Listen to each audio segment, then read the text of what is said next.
It's okay to say you don't have the study. No, Alex, pull up that one. I think we should. I will actually sit here. I will go late to go through that study because that's a meta-analysis that brings. And that study is going to say that people that watch pornography more, there's no correlation to them being more likely to be addicted. That's what it's going to say. Yes. That's very likely to be in there. Yes. It's very likely, or it is in there. Let's look. Well, I don't know where Alex went. Tell him to bring up the study. Let's look. I don't know where he went either. I can't even see you guys. So I don't know. If you want to pull it up, you have it in your link too. So you're the only one out of the three of us. Where is it in my? Oh, so you in the you private chat. I put it in our private chat in StreamYard. I'm gonna pull up right now. Okay, let's see. Okay, let's hope this works. There we go. It is finally working. Okay. How do I get back? I can't find you guys though. I can't get on it. Oh no. Okay, here we go. Wait. Okay, so is it up there? I have the study pulled up. Yep. Where should I go?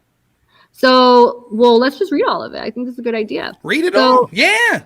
And then if it doesn't say what she said, oh well, we could look for another one. No, we can just literally. Yeah, we could, but also. Why don't you pull up the study that says what you think it says? Let's go through every. No, it'll be in here. If it's not in the abstract and it's not in the study, it'll be in the footnote. So let's sit here. Fine, let's do it. Okay, Alex, I'm cool with this, but then I want to present studies after this and go through the entire studies as well, and she'll sit here. Fair enough? If I have time. It doesn't matter if it says what I say it says. Fair enough?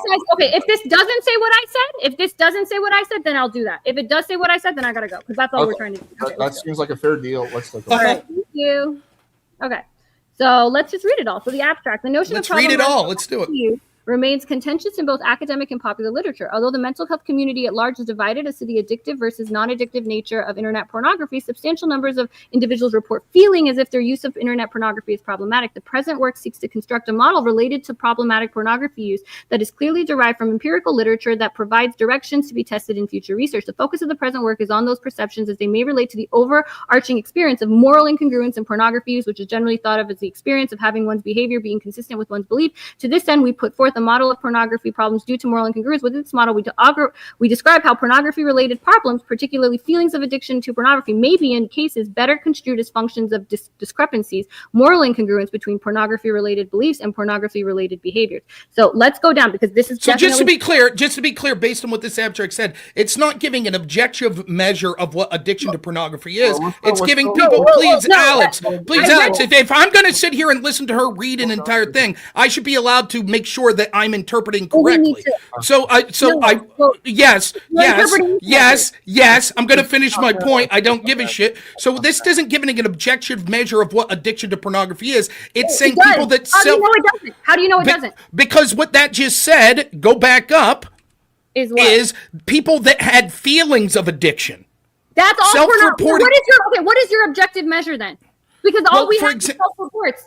That's it. There's no other. Right. So the point would be, for example, if I say an addiction to pornography would be someone that consumes pornography compulsively and has to do it even to the detriment of abilities in their life, right? I would say that would be more of an objective measure. For example, you could have someone who is a Catholic. Why don't you just listen to me? You asked a question. Why don't you listen? Why don't you listen? Why don't you just listen? You asked me a question. Why don't you listen to my response? You're not going to listen to my response. Okay, hang on. I'm muting both of you. Jesus Christ. We have a few minutes left. Let's just try to do this in a civilized manner. I know you guys probably hate each other right now, but let's do this in like a civilized manner. Okay, so I don't even know what the fuck we're doing right now, but let's let Rob just please quickly finish your point or your question. You're saying that you're asking for clarification. Not if that's correct. Because I have you muted. Just not if you're asking for clarification. Okay.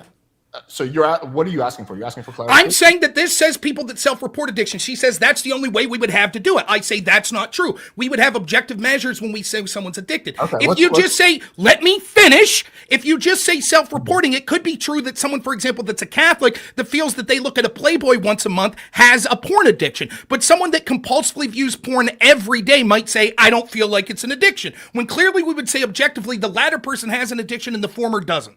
Now let's let Jazmen respond to that. All right, I'm going to respond to that. So if you read the whole thing, which I've read before, and hopefully we can read it all now, is that, and if not, then I'm just going to go because I have shit to do.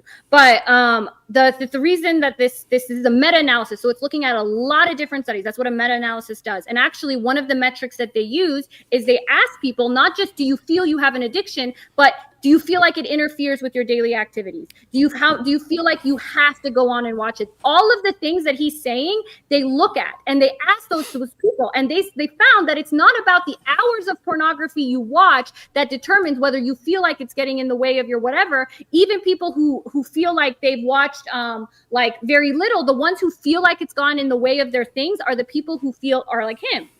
And that they find that it's not interfering with the things and that it doesn't have an impact on how your relationship is or all of those things. That's what this meta-analysis was here to do. It looked at how many hours you watch. It looked at how much it gets in the way of your daily activities.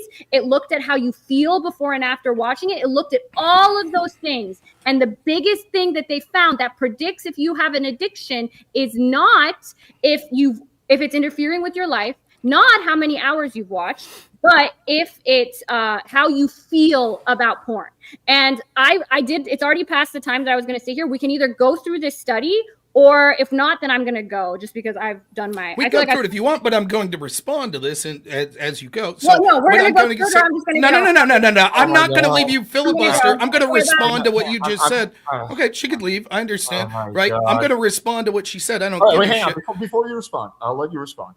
All right, I'm just going to speak to the chat for a second. This has got to be the most frustrating debate I have ever moderated. And it's funny because backstage, you guys were joking around how it's probably going to be, there's going to be a lot of agreement.